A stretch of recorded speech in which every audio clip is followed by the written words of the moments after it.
देखो रेहान, बस मैं तुम्हारी वजह से आई हूँ, वरना खुदा की कसम मैंने सोच लिया था कि इस घर पर कभी थूकूंगी भी नहीं। अरे अम्मा, इसे तुम्हारे पैर धो धो के पीता हूँ। अल्लाह करे तुम जैसी माँ हर औलाद को मिले। नहीं मिलनी किसी भी औलाद को मुझ जैसी माँ जो बेटे की शादी के खातिर जलील ख्वार हो रही है।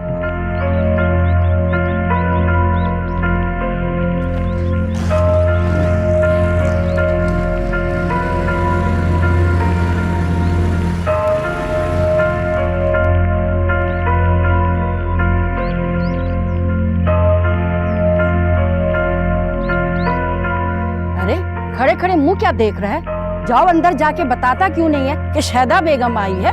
बताने की जरूरत नहीं है, जब बात आती है पूरे मोहल्ले को पता चलता है। देखो इतना सर चढ़ा कर रखा है नजमा ने, मैं इन जैसों को ना खूब ठीक करना आता है।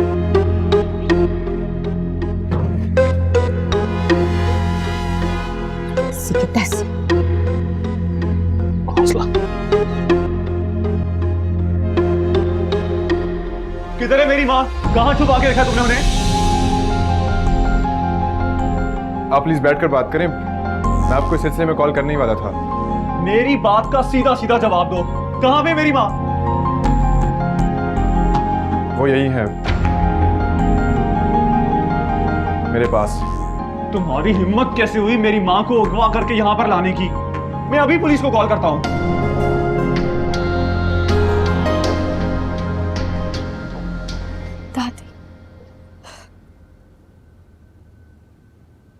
दादी शुक्र है आप मिल गए। ये बाहर शोर कैसे?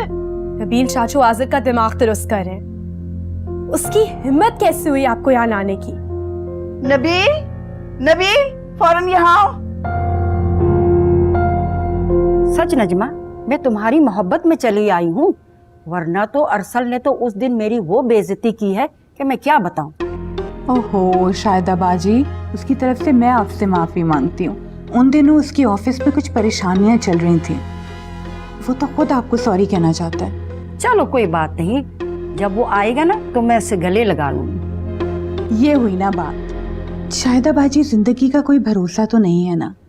जो लोग अपने दिल में नफरतें, शिकायतें, बुग़्ज़, जेलसी लेकर जीते हैं तो उनकी जिंदगी का मकसद भी यही हो जाता है, जलना और कुड़ना उनका मुकद्दर बन जाता है। अरे तभी तो मैंने आपकी सारी खताएं माफ कर दी है। अरे जिंदगी का क्या पता कब दगा दे जाए और हम एक दूसरे मुंह फेरे बैठे हैं। वाह शाहिदा बाजी वाह, आप तो मिठाई में कौनैन मिलाकर खिलाने वालों में से हैं। हाँ, मिठाई से याद आया, मैं तो एक खुशखबरी के साथ दावत भी देने आई थी। अरे आओ आओ बेटा, बहुत दिनों बाद देखा है तुम्हें। आंटी आप प्लीज मेरे साथ आएं, मुझे आपसे बहुत जरूरी बात करनी है।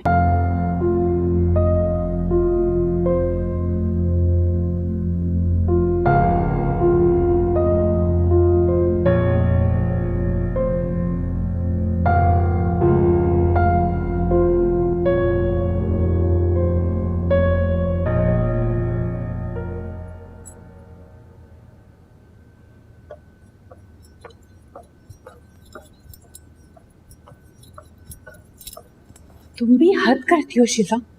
तुम्हें पता है तुम्हारी इस हरकत की वजह से शाहिदा बाजी कितना बड़ा इशू क्रिएट कर लेंगे।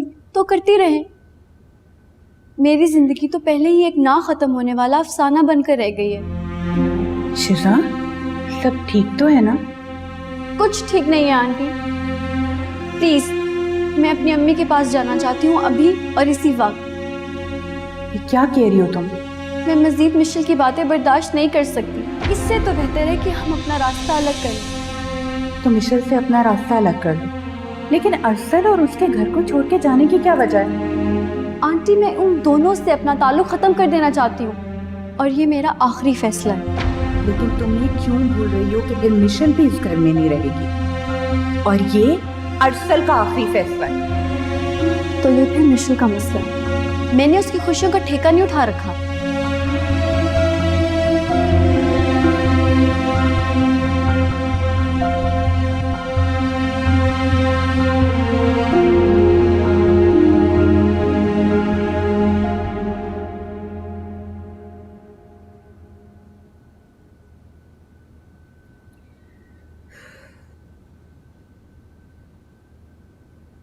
खैर तो थी भाभी, ये शीजा बहुत गुस्से में लग रही थी। आप बताइए क्या खुशखबरी सुनाने आई हैं? हाँ अम्मा, पहले ममानी के साथ खुशखबरी वाली बात तो करो। पता नहीं कौन सी बात को लेकर बैठ गई हो। बस बस, इतना बेसब्रा ना बन, इस टॉपिक पर भी मैं आऊंगी। पहले मैं अपनी भावज का मसला तो हल कर लूंगी, फिर तेरी बारी आएगी। मसला? मेरा कौन सा मसला है शायदा बाजी? अरे नजमा, मुझे बहुत से तरीके आते हैं बहुओं से निमटने के लिए। ये शीजा की क्या हैसियत है? अरे मेरे मासूम भाभी, तुम तो दो दो बहुओं के बीच में कैसे रह रही हैं? ऐसी कोई बात नहीं है शायदा बाजी, पर शिजा की कुछ तबीयत ठीक नहीं थी। अरे जिस तरह तनतनाती हुई अंदर आई थी ना, मुझे कहीं से भी बीमार नहीं लग रही। वो तो जैसे किसी भिड़ी हुई शेरनी की तरह नजर आ रही थी। आप भी हद करती हैं वैसे शायदा बाजी। बात का बतंगड़ बनाना कोई आपसे सीखे। अरे ममानी, अम्मा की तो आदत है छोटी छोटी बात को लेके बैठ जाना। अरे अम्मा, असल बात में क्यों नहीं आ रही हो? बाहर में जाए तुम्हारी असल बात। एक नेकी करो, ऊपर से बातें सुनो। शायदा बाजी, मेरा ऐसा कोई मतलब नहीं था। देखिए प्लीज आप बैठिए। और अब्दुल ने आपके आने की खुशी में आपकी फेवरेट चाट भी तो बनाई है। अरे हाँ अम्मा, बैठो, गुस्सा हराम है। तुम्हारी चाट की वजह से नहीं, तुम्हारी प्यार भरे लहजे की वजह से मैं रुक गई। मैं अभी आई।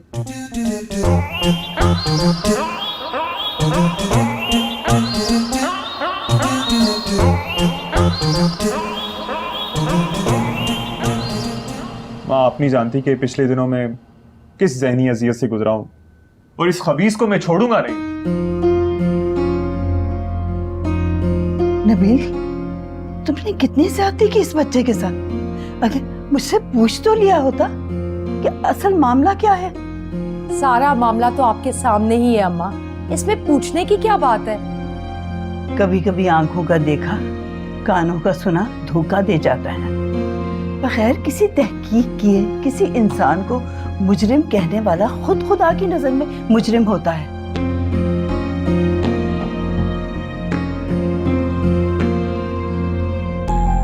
कहना क्या चाह रही है माँ?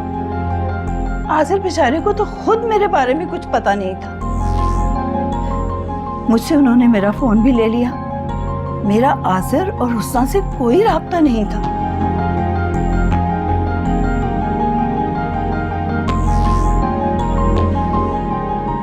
मैं तुम्हें बताती हूँ कि मेरे साथ हुआ क्या।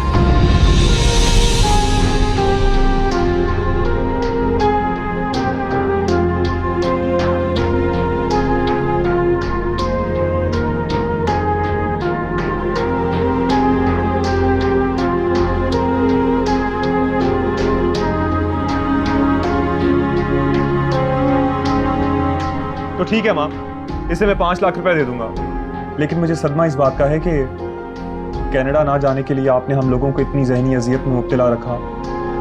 हद होती है अम्मा। नबील अपने सारे काम छोड़ छाड़ के कनाडा से यहाँ पे आके मारे मारे फेरे, और आप है कि अपने बेटे के ऊपर इस गैर शख्स को फौकियत दे रही। ये गैर नहीं, मेरा बेटा है। इसमें मुझे अपने तौफीक का अक्स नजर आता है। अरे रिश्ते खून से नहीं, एहसास से बनते हैं, ताल्लुक से नहीं बनते।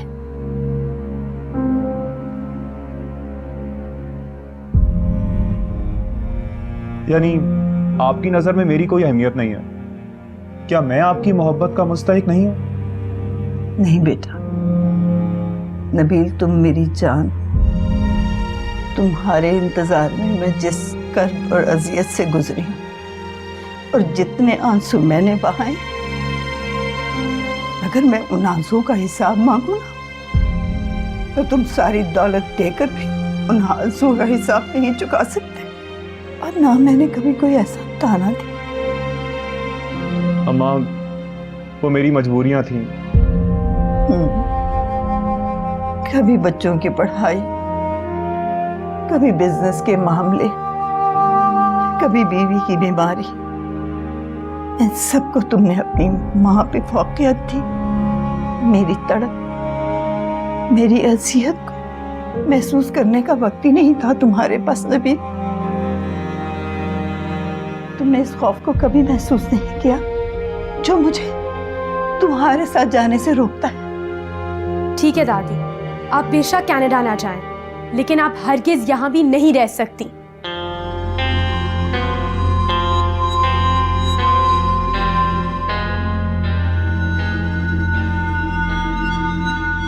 हाँ माँ, अब भाभी और निमरा के साथ रहेंगी। मैं हर 2 माह में चक्कर लगा लिया करूंगा आपके पास।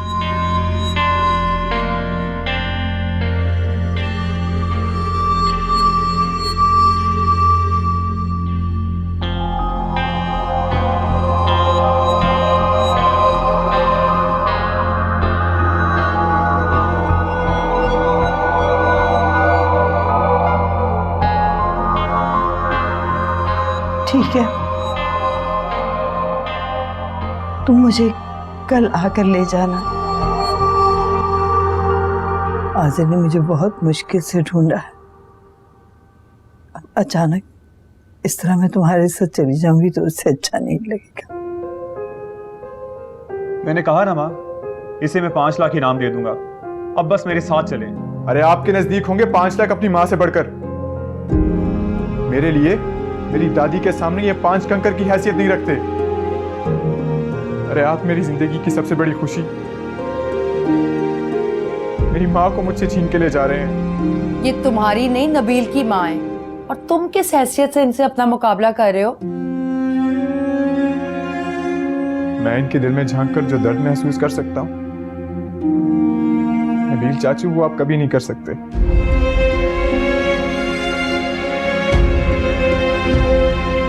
अरे मैं तो इनकी पहली पुकार में इनके पास पहुंच सकता हूँ। बकवास बंद करो, मैं तुम्हारा मुंह तोड़ दूंगा। चुप हो जाओ तुम दोनों, मेरा दिल घबरा रहा है।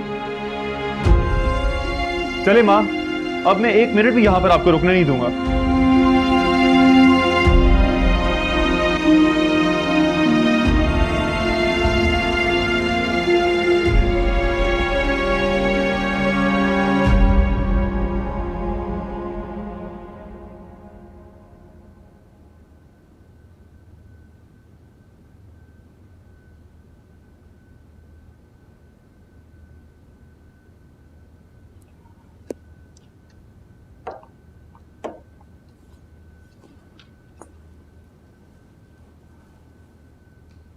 क्या बात है फिरोज, आप इतने खामोश क्यों लेटे हुए हैं?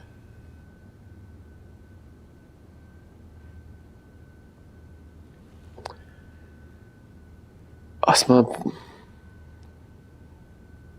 कल रात बहुत दिनों के बाद हारिस ख्वाब में आया। बहुत प्यारा लग रहा था हमारा बेटा। तो पता जी कर रहा था कि उसे मैं अपने कलेजे में छुपा लूं।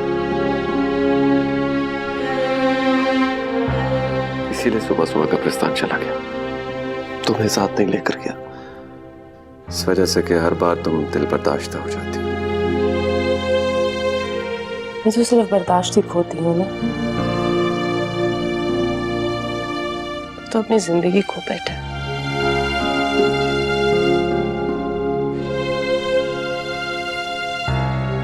अगली बार मैं साथ जाऊंगी, ठीक है?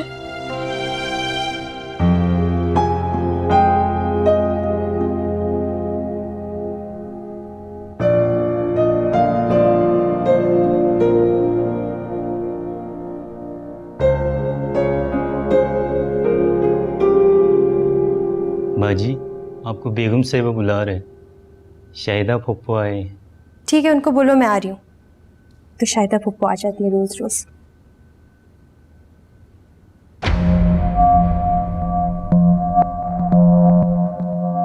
शिजा, तुम क्या कर रही हो मेरे कमरे में? क्यों, क्या मैं तुम्हारे कमरे में नहीं आ सकती? शिजा, इस कमरे की क्या हकीकत है? तुम तो मेरी जिंदगी, मेरी खुशियों पे काबिज हो गई हो। काश कि मैं अपने चाहने वालों की बात मान लेती। कितना समझाया था सबने कि ये शादी हमारी दोस्ती के लिए सिर्फ जहरे कातिल है। काश कि मैं तुम्हारी बात मानने के बजाय तुम्हें मर जाने देती। और फिर खुद भी मर जाती। कम से कम हमारी बचपन की दोस्ती, हमारी मोहब्बत तो जिंदा रहती। तुम्हें तुम्हारा शौहर मुबारक हो। मैं जा रही हूँ तुम्हारी जिंदगी से और तुम्हारे इस घर से हमेशा की। और खबरदार जो यहाँ से किसी ने मुझे वापस बुलाने की कोशिश की,